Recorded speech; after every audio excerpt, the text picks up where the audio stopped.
Pirates were off last night, and yet they gained ground in the NL Central and in the NL wildcard race. They're a game and a half back of the Cardinals and Cubs. Two teams under 500.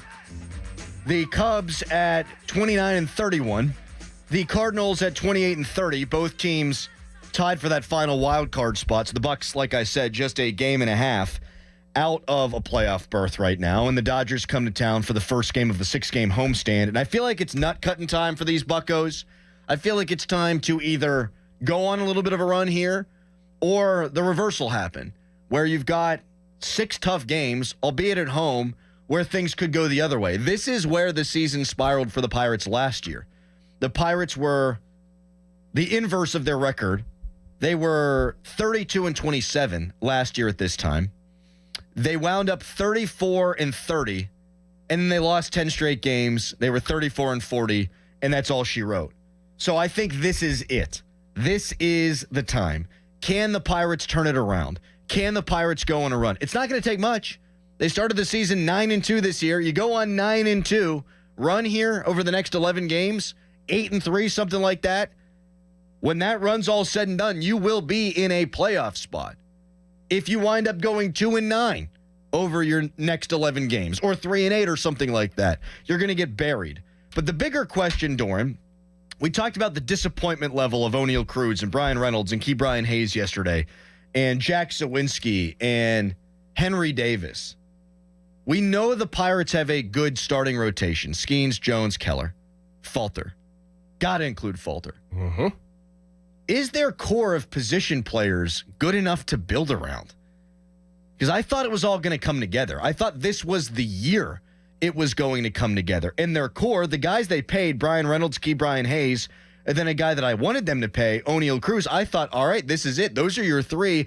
Build around them, and you're ready to rock. I don't know, man. They certainly haven't played like it this year. Well, I mean, it depends on, like you just named right there. I was going to ask you, like, who do you say the core is, and who do you want to build around? Like, I mean, to me, like, Sawinski is not a part of that core. Like, I mean, if you could find a better outfielder, a guy with a better bat, yes, and better right fielder, a better first baseman, then yeah, like, I feel like there's 3 legit positions that you're kind of have a question mark around, that you want to see guys pan out. You want to see Sawinski pan out. You want to see even Tellez and Joe pan out in their own way. And then right field is right field. But and a catcher, too, like, to be honest. Right. Like, it depends on who do you think is going to be a part of that core and how you really feel about it. Like, do you want to invest the time into those guys? Or do you want to go and spend money and get legit players at those positions? If you do that, which they probably won't, then yeah, like, you could build around Brian Hayes, you could build around Bryan Reynolds, you could build around Nick Gonzalez, you could build around O'Neal Cruz, because it alleviates what the pressure that they have to do to win games, and they can just be themselves, and then that would actually help winning games whenever everybody else can pick up their own weight. That's an interesting way of putting it, because I was going to go with the inverse of that, which is to say, is this core even good enough to attempt to build around? But what you're saying is, if you would, let's say, add another bat or 2, then those guys don't have to achieve the level that we all expected them to. They could be a step below, and you might be in a better spot. But you'd have to come to terms, though, with guys like Henry Davis, with guys like Sawinski. Like, do you want to invest time and see if these guys pan out, or are you just going to be like, you know what, it's just not going to work? Mm-hmm. Like, we need to get better at these positions. That's how, like, football. That's how football is. That's how a lot of sports are, and that's how baseball is, really. But we just haven't seen it here in Pittsburgh that much, right? Or ever, really. It's like, if you don't do your job and lift your own weight, carry your own weight, then we got to find a better spot. We're going to find a better player for your spot. Man, you asked earlier, too, like, is Jack Sawinski part of this core? You said you wouldn't consider him. No. Coming into the year, I did. I mean, a guy who had 26 homers last year, I was thinking he could be at least that and maybe a 30-home run guy for you. He's in the minor leagues. I thought Henry Davis, and I still think he can be, was part of this core. He had an 1,000 OPS down below in AAA. Nick Gonzalez, I was not including as part of the core after his showing last year, but maybe now I'm restarting my thought process on him as the 7th overall pick a couple of years ago. Maybe he should be part of the core. But is this team worth adding to? When I think about Bryan Reynolds, $100 million man, I need better from him. When I think about the unicorn talent that O'Neal Cruz is, he needs to be better than he's been. When I think about Ke'Bryan Hayes, he had an OPS last year of like 760, which is 100-plus points higher than what it is right now. I expect at least that from him. These guys, if you were operating traditionally, the way general managers usually look at their clubs, it's, has this team earned me augmenting the roster? Has this organization, have these players earned me buying at the deadline? And so my answer to that is no. Bryan Reynolds, they're 5 games under 500. He has not earned this team being added to. Ke'Bryan Hayes, O'Neal Cruz, these guys have not earned this team being added to. However, the reason I started off with the standings was you don't need to be good to make the playoffs this year. Right. It doesn't look like it. I didn't even mention the Padres. They put their top 2 pitchers on the IL last week. That's a team that I was worried about as maybe the 3rd wild card team. I look at the Giants, who the Pirates have had their battles with, as a potential wild card team. But Blake Snell, who they spent all this money on this offseason, has been an abject failure for them. If Ben Cherington's asking the question, have these guys done enough for me to believe I should add? I think the answer is no.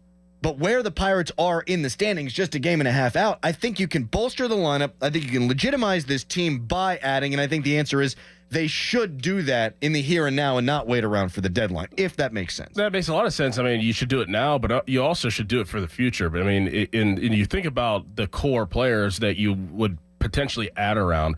I mean, you have a core player of young guys, and you have a core players of, Bryan Reynolds and Ke'Bryan Hayes, who will be here, 7 years.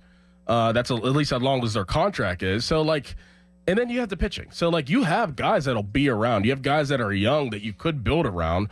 You might as well do it now. Yeah. And then you can go from there for the future. Mm-hmm. You could see what that looks like now.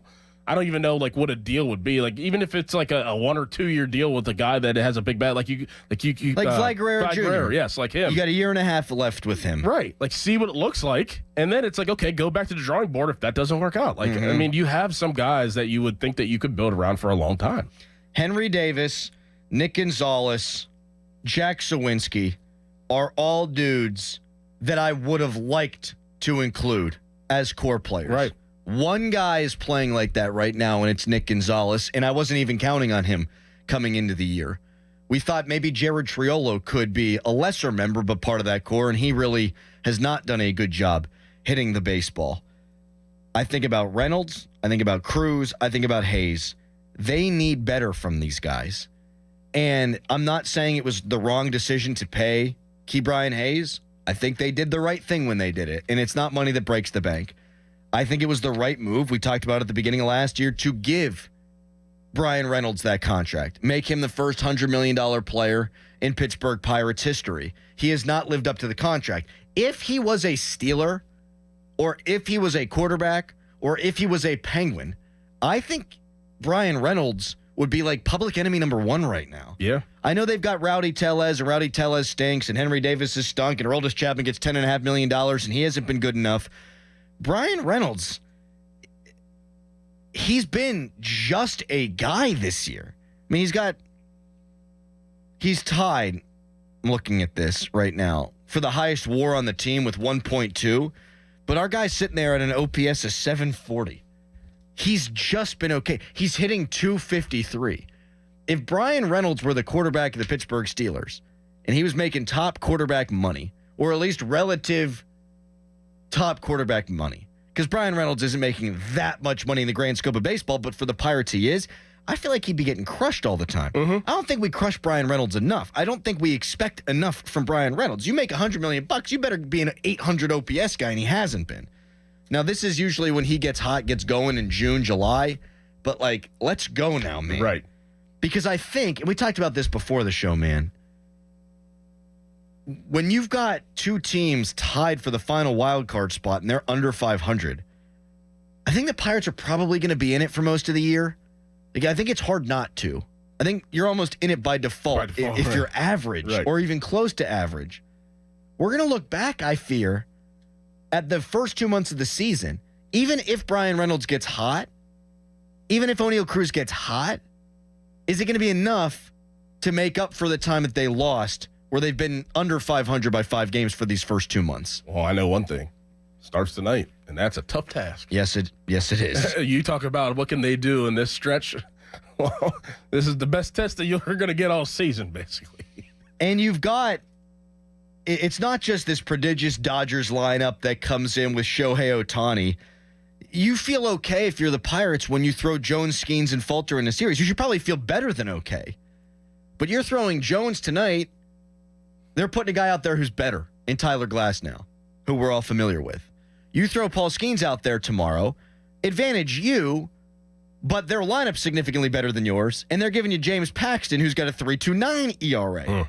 Then you throw Bailey Falter, who's been excellent, and the Dodgers are tossing Walker Buehler out there, who, while he's not having a season that is up to Walker Buehler standards, he's also very, very good. So, yeah, this is a measuring stick series for the Pirates and really a measuring stick homestand.